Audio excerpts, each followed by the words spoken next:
आरोग्याचे विशेष प्रश्न होत आहेत. महिलांना पैसे भरले नाहीत म्हणून त्यांचा मृत्यू हॉस्पिटलमध्ये होत आहे. कुठं पाण्यामुळे दूषित पाण्यामुळे मृत्यू होत आहे. या राज्याच्या बिघडलेल्या आरोग्य व्यवस्थेला नाही, नक्कीच कुठेतरी महिलांवर अत्याचार केला जातो. महिलांचा हॉस्पिटलमध्ये पैसे भरले नाहीत म्हणून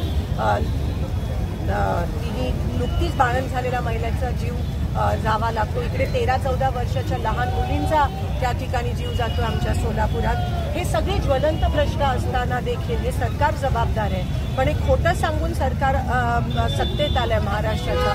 मुख्यमंत्री आधी म्हणतात आम्ही कर्ज माफ करू, नंतर म्हणतात सगळे जे वचनं देतात ते काय पूर्ण केले जात नाही. एवढं जर फसवत असतील आणि लोकशाही पद्धतीने तुम्ही जर कुठेतरी सरपंचाचा मृत्यू होतोय, 1.5 महिना जाऊन एवढा विचित्र त्या प्रकारे त्याला छळ केला गेला, हे मुख्यमंत्री उपमुख्यमंत्र्यांना माहिती असून तो व्हिडिओ बघून सुद्धा ते हसत खेळत होते. म्हणजे एक मानसिकता किंवा एक आतला जो आवाज असतो तोच राहिला नाही. अतिशय निगरगट झाले.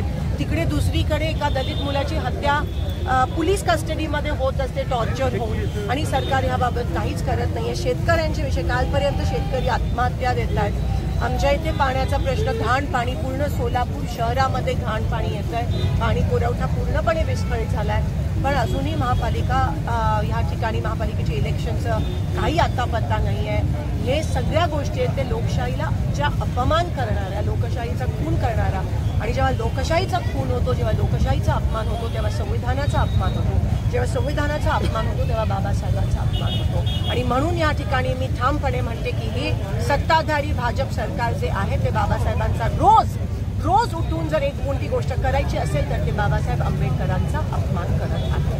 सोलापूरच्या राजकारणामध्ये मार्केट कमिटीचं राजकारण होतं, भाजप सक्रिय दिसतं, नेतेही सक्रिय दिसतात, पण काँग्रेसची भूमिका आणि काँग्रेसच्या नेत्यांची भूमिका खास करून खासदार अजून त्याला वेळ आहे. मार्केट कमिटीच्या इलेक्शनला अजून विड्रॉल्स पण त्या ठिकाणी व्हायचे आहेत. आणि नक्कीच तुम्हाला ह्या वेळेस काहीतरी वेगळा आम्ही काँग्रेसच्या माध्यमातून भूमिका घेताना दिसू. पण सगळ्या गोष्टी आता सांगायच्या.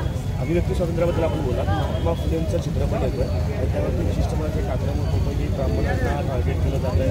अभिव्यक्ती स्वातंत्र्याला आणली जात असते. बघा, आता हे सगळे महापुरुष आपल्या महाराष्ट्रातले, महात्मा फुले असतील, सावित्रीबाई असतील, बाबासाहेब असतील, अण्णाभाऊ साठे असतील, शिवाजी महाराज, हे फक्त एकतर महाराष्ट्रासाठी किंवा ठराविक समाजासाठी मर्यादित नाही. हे जगासाठी ह्यांचे विचार, आणि जर ह्यांचे विचार खरंच अंमलात आणायचे असतील तर आज ती काळाची गरज आहे. पण हे जे सत्ताधारी आहेत त्यांचं एकच काम आहे की लोकांमध्ये पेटवापेटवी, ध्रुवीकरण, तुष्टीकरण, एवढंच ह्यांचं काम आहे. मूळ मुद्द्याला बाजूला घेऊन, जसं मी मागच्या वेळेस म्हणालेली की बीजेपीला रक्त पाहिजे असतं, जसं राक्षसाला रक्त पाहिजे असतं, तर बीजेपीला दंगली घडून आणायच्या असतात. त्यांचा एक कलमी कार्यक्रमच तो आहे.